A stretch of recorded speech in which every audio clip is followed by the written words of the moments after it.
during the reign of Charles II, given the restoration of the monarchy and the Book of Common Prayer and the Articles of Religion, this gave rise to a new breed of theologians who shared the emphasis of Archbishop Laud and Charles I. And who were this new breed of theologians? Well, they were known as the Caroline Divines. Probably you're wondering about the term or the word Caroline. Well, Caroline is basically the female version for the name Charles. So basically it means they were of Charles or King Charles I. Hence they were known as the Caroline Divines. So the Caroline Divines became the centrist, or the theology advocated by the Caroline Divines became the new centrist position in the Church of England.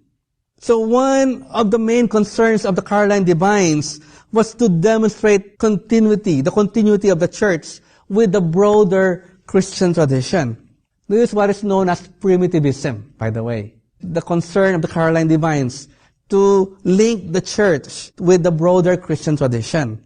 So this led to studies among the divines, Caroline Divines. This led to their studies of the church fathers, or what's known as patristic studies, and this emphasis on Eastern Christianity, or the Eastern Christian theologians, which were neglected by the West. So what do you think is happening here? Basically, they realized, given this tumultuous tug of war between Roman Catholicism and Protestantism in the Church of England, they realized, the Caroline Divines realized, instead of returning the church to the Western understanding of the Christian life, why don't we go to the early Christian church? Let us draw from the broader Christian tradition. Okay, that's why they're also known as primitivists.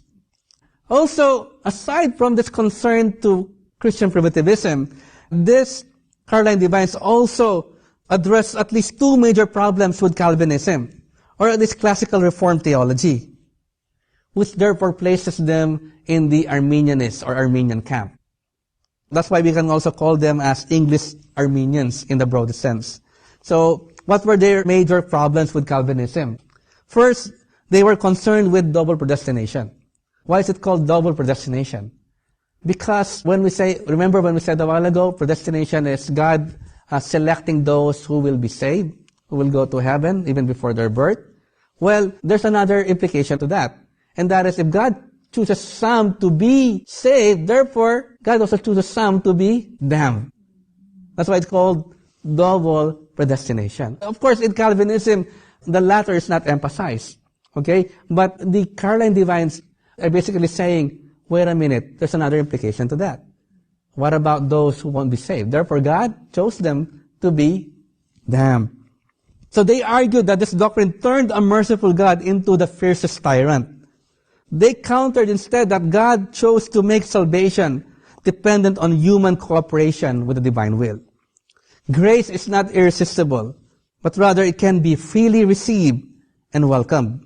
Another main concern of the Caroline Divines would be, aside from double predestination, would be antinomianism. So what is antinomianism? Antinomianism is basically what is known as solifidianism to the extreme. Solifidianism, meaning salvation by faith alone, brought to the extreme. So they were reacting against that. Meaning, antinomianism teaches that moral law is no longer needed because salvation is by faith alone.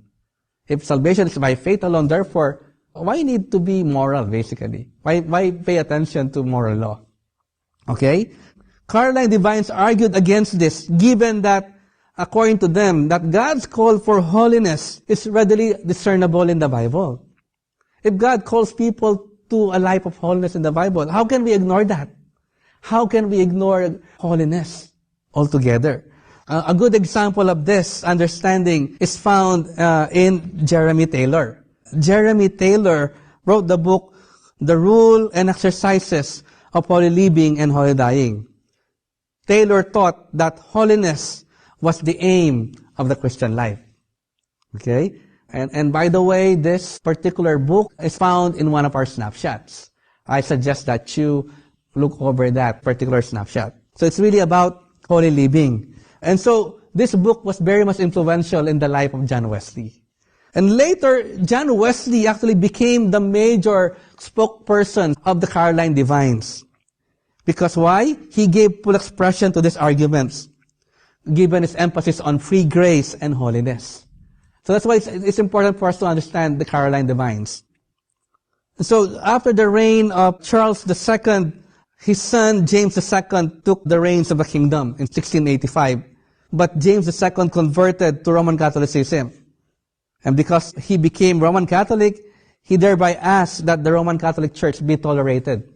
But this was too much, even for the Anglo-Catholic bishops of the Church of England.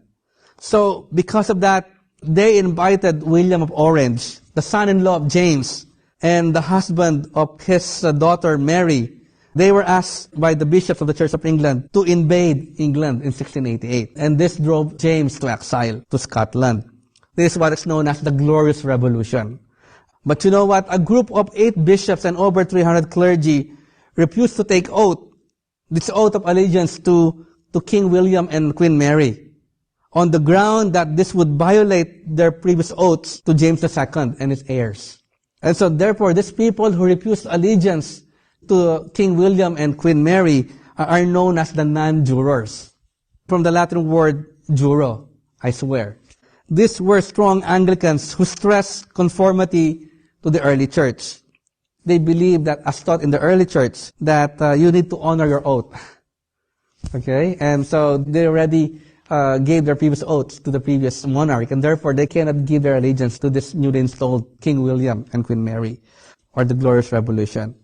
You need to understand that Susanna Wesley was a very strong non-juror. There's a side story to that, which we will find out in our second lecture. So, while the revolution, the Glorious Revolution, staved off the return of Roman Catholicism, this created more problems for the Church of England.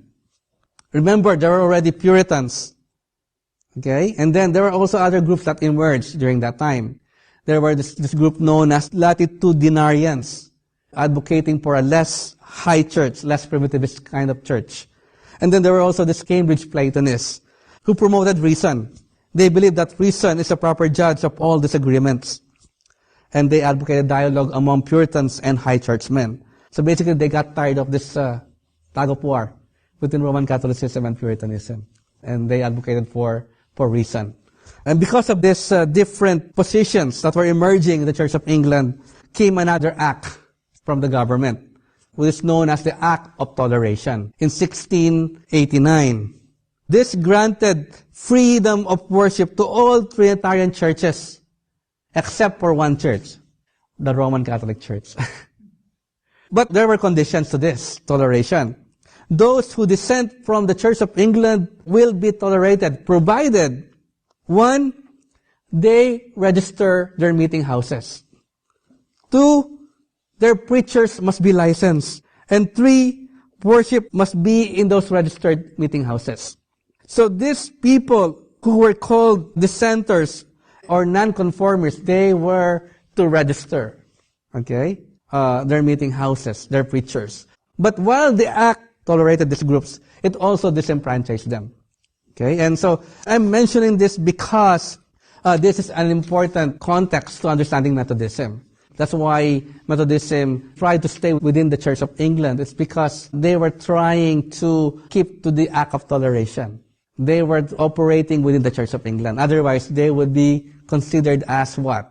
Violating the Act of Toleration by organizing illegal meetings.